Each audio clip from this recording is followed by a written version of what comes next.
வணக்கம். ஜல்லிக்கட்டு பெருமையை பறைசாற்றும் வகையில் திருவள்ளூரில் ஜல்லிக்கட்டு சிலையை ஆட்சியர் திறந்து வைத்தார்.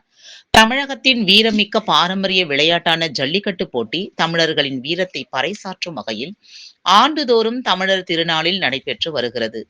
இந்த நிலையில் மாவட்ட தலைநகரான திருவள்ளூரில் புதிய அத்தியாயமாக ஜல்லிக்கட்டு வீரர் ஜல்லிக்கட்டு காளையை அடக்குவது போன்ற பிரம்மாண்டமாக நிறுவப்பட்ட சிலையினை திருவள்ளூர் ஆட்சியர் பிரதாப் திறந்து வைத்தார். திருவள்ளூர் அரசு மருத்துவக் கல்லூரி அருகே சென்னை திருப்பதி நெடுஞ்சாலை ரவுண்டானாவில் நிறுவப்பட்ட இந்த சிலையின் முன் நின்று பொதுமக்கள் மற்றும் வாகன ஓட்டிகள் புகைப்படம் எடுத்துக் கொண்டனர்.